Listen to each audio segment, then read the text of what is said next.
Hadits Abu Sa'id Al-Khudri riwayat Muslim. Rasulullah sallallahu alaihi wasallam bersabda, "Man ra'a minkum munkaran falyughayyirhu biyadihi."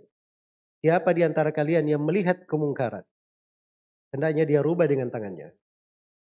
Ini banyak orang yang salah paham hadits ini. Banyak orang yang salah paham hadits ini.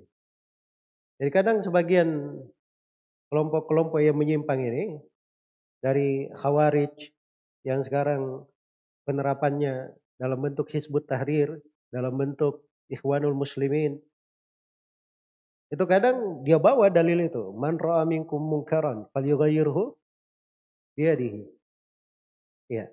Padahal ini bukan orang yang melihat kemungkaran. Ini orang yang baca dari media WA yang berantai, baca dari status yang berantai. Atau dia cuma dengar-dengar berita. Itu bukan melihat namanya. Melihat itu ada kemungkaran orang lakukan di depannya, itu dia lihat namanya. Dia lihat. Tapi kalau dia cuma baca, dia dengar-dengar, itu dengar-dengar namanya, bukan melihat. Tidak masuk di hadits ini. Tidak masuk di hadits ini. Kalau dia melihat, itu lain posisinya. Ada konsekuensi orang yang melihat. Beda dengan yang lainnya.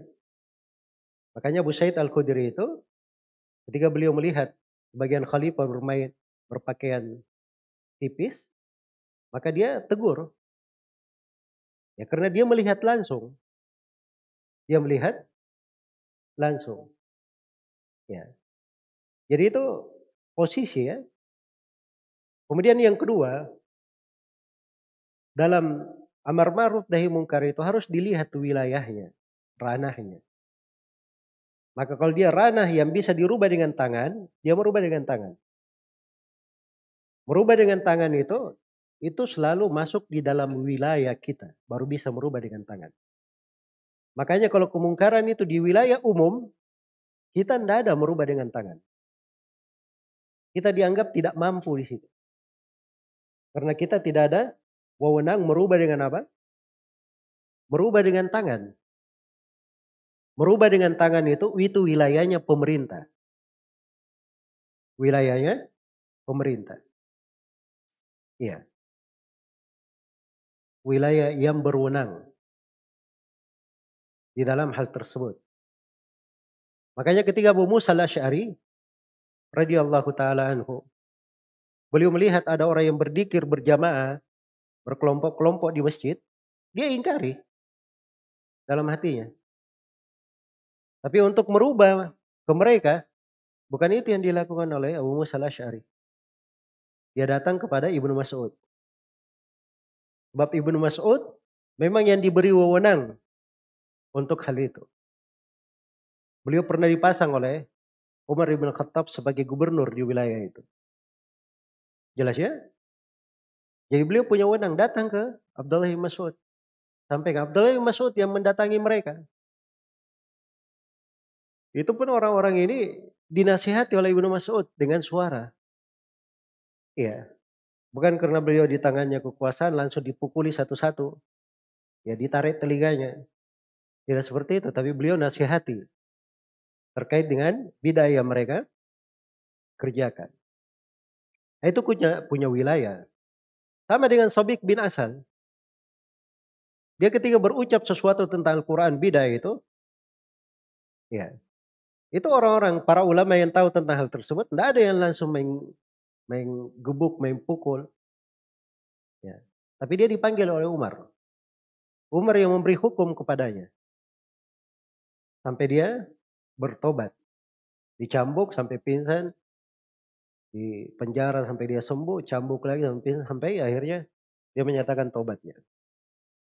Itu ringkasan kisahnya ya.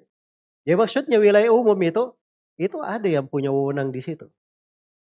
Jangan masuk ke dalam hal yang bukan wewenang kita. Masuk ke dalam hal yang bukan wewenang kita. Baik, maka ini harus dipahami haditsnya ya. Man ra'a minkum mungkaran, siapa di antara kalian yang melihat kemungkaran. Ini ru'ya basariyah, dia melihat dengan matanya langsung kemungkaran. Falyughayyirhu biyadihi, hendaknya dia rubah dengan tangannya. Itu merubah tadi saya sudah bilang. Kalau memang dia punya wewenang dengan tangan, dia rubah. Dia pemerintah nggak ada masalah di wilayah umum. Kalau di rumah, wilayah saya di rumah. Saya mau merubah dengan tangan saya di rumah bisa. Karena memang wilayah saya. Jelas ya? Atau ada kemungkaran di tanah saya. Saya merubahnya. Nah, itu wewenang saya sebab memang tanah saya. Gak ada masalah merubah dengan tangan.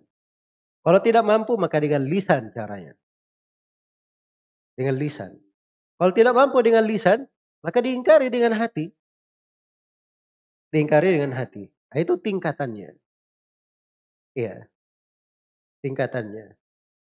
Karena itu jangan berbuat hal-hal yang tidak baik ya. Kemarin viral ya, nggak tahu siapa juga viral kan. Orang-orang yang tendang sesajengan itu. Orang-orang jahil tidak mengerti dari apa? Hukum-hukum syariat. Nah, itu pernah terjadi di sebagian wilayah. Ada yang bakar-bakar apa namanya? Ya rumah-rumah berhala begitu di gunung. Ya, nggak ada yang lihat karena dia pergi sembunyi-sembunyi bakar sana. Akhirnya apa yang terjadi? Sama yang bangun-bangun rumah itu dia bangun lebih cantik, lebih megah lagi. Ya. Ini karena dia tidak punya fikih dalam amar ma'ruf nahi mungkar. Makanya amar ma'ruf nahi mungkar itu tidak datang mutlak seperti itu. Tapi alamatu jibuhus syariah itu bahasa Ibnu Taimiyah detail sekali. Sesuai dengan konsekuensi apa? Sesuai dengan konsekuensi syariat. Baik.